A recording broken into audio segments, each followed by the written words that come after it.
Rated G. Ito ay pwede sa lahat ng manonood.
Ikaw ba ay nakakasiguro? Mali ang magpangarap ng walang katibayan.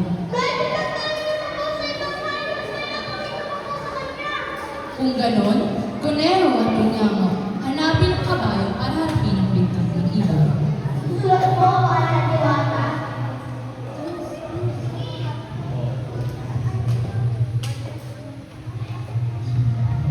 At hinanap ko nila Kunero at Tunyamo ang kabayo sa kagubatan para iharap kay Maria Sinukuan. Pinutuhan nito sa kanyang bahay na makita ng kabayo ang Kunero at Tunyamo, dali-dali itong tumakbo palayo. Kabayo, kabayo. Wala siya dyan, dali-dali siya umalis ko pagpalita.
Si Palaka? Nabawa ko siya ng malakas na kaya ako nagulang.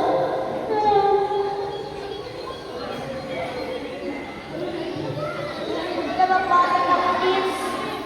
Hindi mo tuunin ko magulang.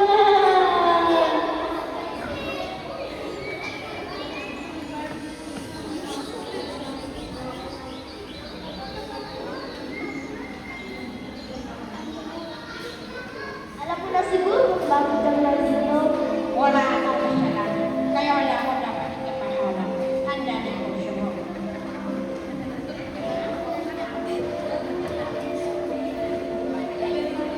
Mahal ni Diwata, hindi ko po sinasadya na makukuha kang kamalakad na ikinagulong ng kabayo at ikinasira ng bukal nito. Sa totoo lang sa pagulong mo. Ang dapat hindi. Nananahimik ako nung pinagmumuna ng kaulugan ng buhay. Nakita ko po si Pako na dinadala ang kanyang bahay. Kaya po, nang hindi ako masaklod, siya takot na baka ako'y mabagsakan nito. Koka!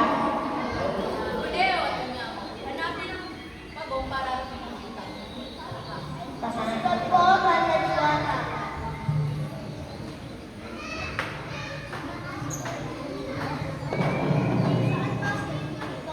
Ano ka ba walang Victoria?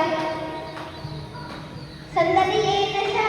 Pagong nadurog ang tumigil dahil sa loob, hindi napatawag kay Maria Sinukuan. Paliwanag ka kay Maria Sinukuan, sumama ka sa amin. Paumalis po!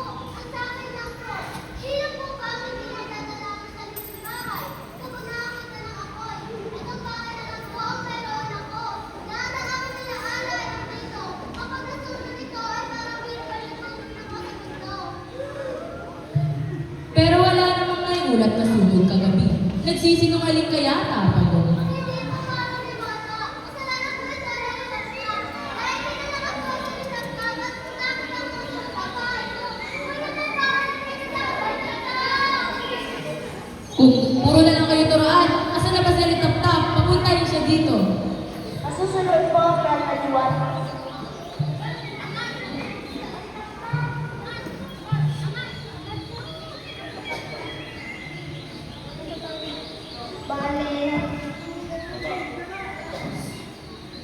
Bale na po, ang kabayang ikot ng hipon dahil nagtakot sa Palaka, nanatakot sa Pagong, nanatakot sa Alitap-tap, baka maubusan natin ang hayop sa gulat bago matapos ang kaso na to.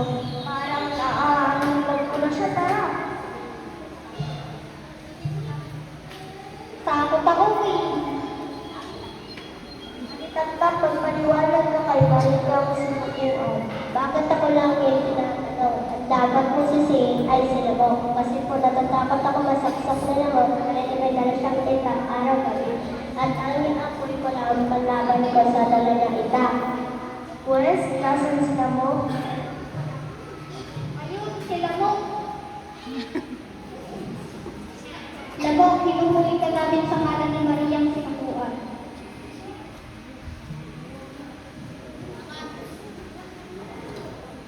Bakit may dala-dala kang itak araw-gabi? Kaya nagdala ng apoy si Alitap-tap.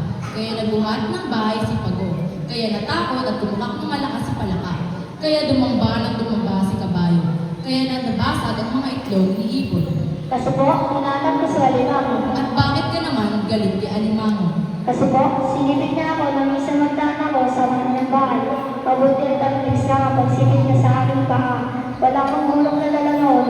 Nang bumalik ako ay nagtago siya at hindi ko na malaman saan napunta. Pero kasi saan man siya pupunta ay hanapin ko siya para ako'y mapagiganti.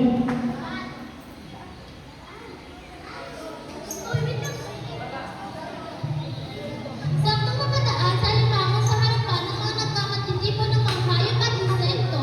Nang makita nila po si Alimango na inusin niya ako ng dalang itak dahil sa sobrang galit kay Alimango.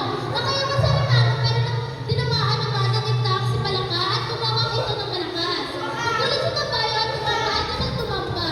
Naganahan na ng takbo si Ibon, Alita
Bakit pabigat ng pabigat ng bawat dyan? Sa bagay naman.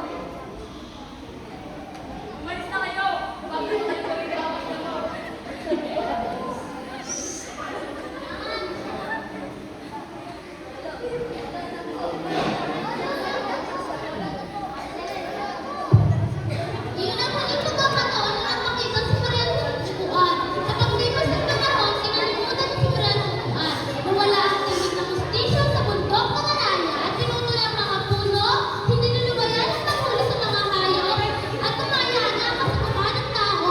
Wala na kasi ang bantay ng magubatan. Ang tuwid ng gubat ang hukuman ni Maria sa upuan.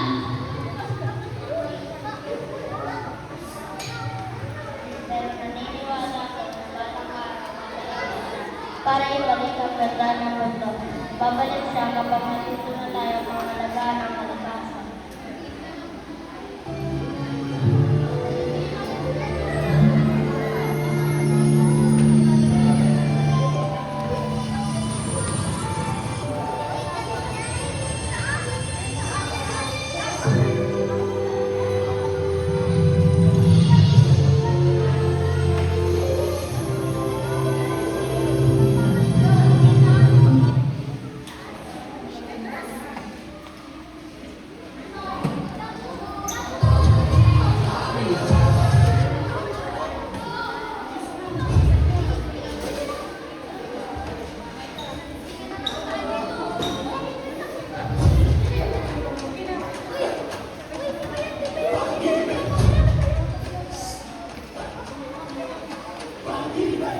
At dito po nagtatapos ang aming pagtatanghal. Muli, kami po ang Radio Safa ng Gusto at taas puso po kami nagpapasalamat sa inyong panonood. Ngayon naman po, ang aming pinapakilala ang mga nating tauhan.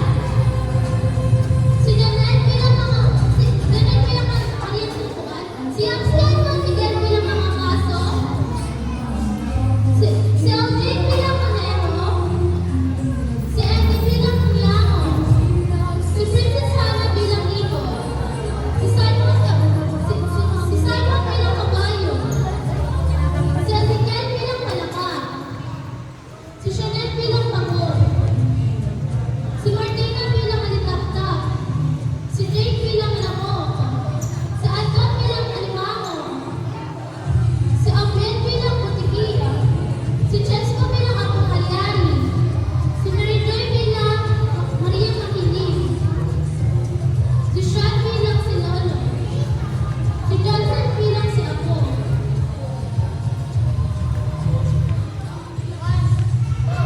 At kasama rin natin sina Marjan at Maika bilang mga kalahok sa ating pagtatanghal.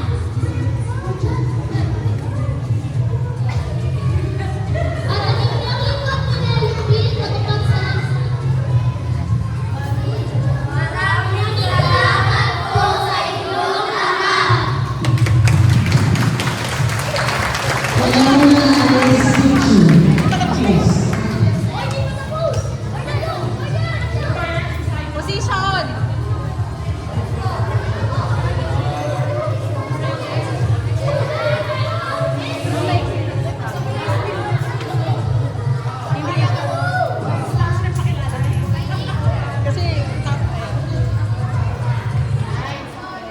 Three, two, one, go!